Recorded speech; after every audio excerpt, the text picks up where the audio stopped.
নমস্কার বন্ধুরা, সুদীপ্তার কুকিং গার্ডেনে সবাইকে জানাই স্বাগত। আজকে আমি বানাবো ক্ষীর। তো ক্ষীরটা কি দিয়ে বানাবো সেটাই দেখার।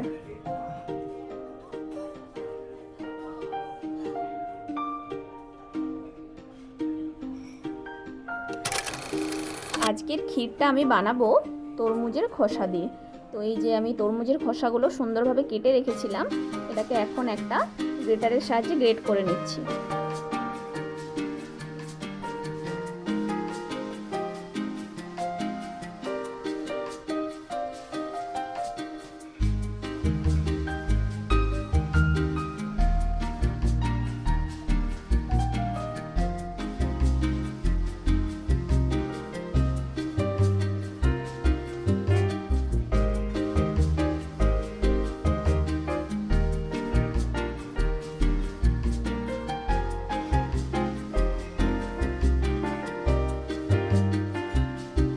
ছাঁকনির সাহায্যে গ্রেট করা তরমুজের খোসাটাকে আমি ছেঁকে নেব।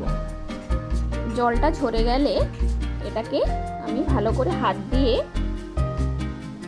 চেপে চেপে জলটা বের করে নেব।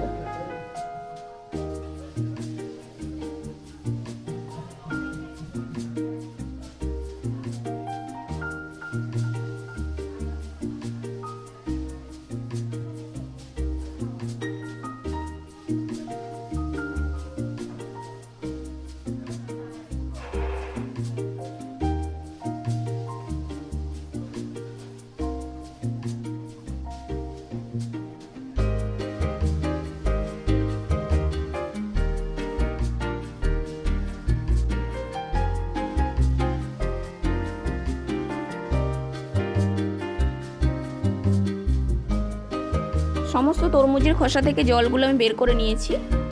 এখন আমি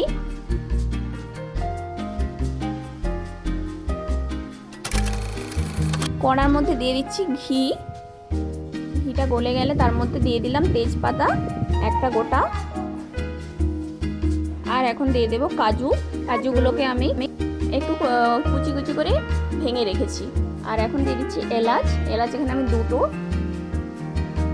থেতো করে দিয়ে দিয়েছি। আর এখন এটাকে ভালোভাবে আমি নাড়াচাড়া করে নেব। আর এখন গ্রেট করা তরমুজের খোসাটা দিয়ে দিলাম।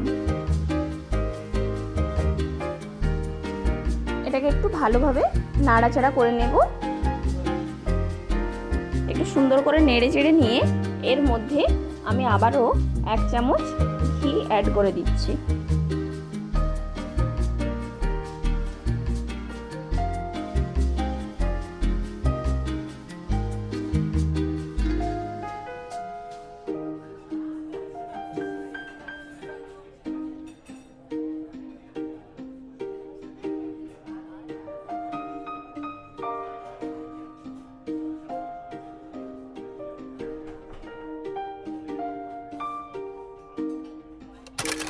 আর এখানে 500 গ্রাম দুধ গরম করতে বসিয়েছিলাম।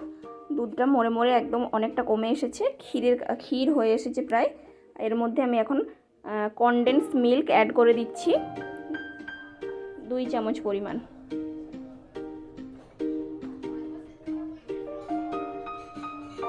কনডেন্স মিল্কটা খুব মিষ্টি, যে যেমন মিষ্টি খেতে পছন্দ করবেন সেই মতো পরিমাণে মিষ্টিটা অ্যাড করে দেবেন। 500 গ্রাম দুধ কমে একদম অর্ধেকেরও কম হয়ে গেছে। আর এর মধ্যে আমি এখন অ্যাড করে দেব চিনি। চিনি এখানে আমি 2 চামচ পরিমাণ দিয়েছি। চিনিটা যে যার মতো পরিমাণ মতো দিয়ে দেবেন। ক্ষীর একটু মিষ্টি বেশ ভালোই লাগে। আর এখন এর মধ্যে আমি অ্যাড করে দেব গ্রেট করে ভেজে রাখা তরমুজের খোসাগুলো। এর মধ্যে কাজু কিশমিশ এগুলোও আছে। তো এটাকে এখন সুন্দরভাবে নাড়াচাড়া করে নেব। গ্রেট করে রাখা তরমুজের খোসাটা দিয়ে দেওয়ার পর কিছুটা টাইম হালকা আঁচে এটাকে সুন্দর করে নাড়াচাড়া করে নিতে হবে। নেড়ে রাখা তরমুজের খোসাটা দুধের মধ্যেই সুন্দরভাবে ফুটে ফুটে সেদ্ধ হয়ে যাবে। আর দেখতেই পাচ্ছ অনেকটা দুধটা ফুটে অনেকটাই কমে এসেছে। এর মধ্যে আমি এখন অ্যাড করে দিলাম এলাচের গুঁড়ো আর আমন্ড কুচি দিয়ে আবারও একটু ভালোভাবে নেড়ে নিচ্ছি।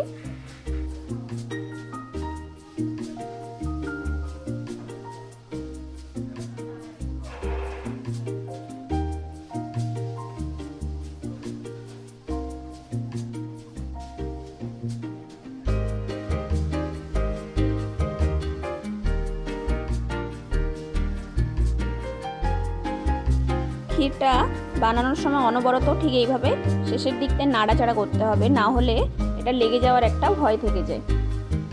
তো ক্ষীরটা প্রায় রেডি হয়ে এসেছে।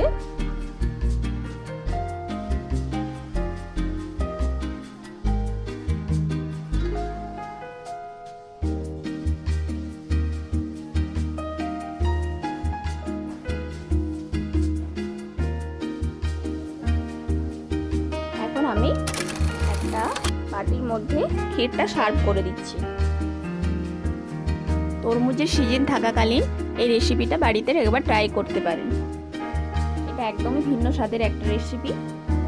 কেমন লাগলো রেসিপিটা আমাকে কমেন্ট বক্সে কমেন্ট করে জানাবেন।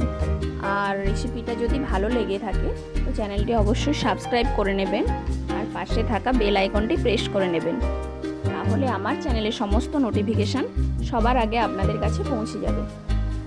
আমি একদম শেষে কয়েকটা আমন্ড কুচি দিয়ে সুন্দর করে সাজিয়ে দিয়েছি।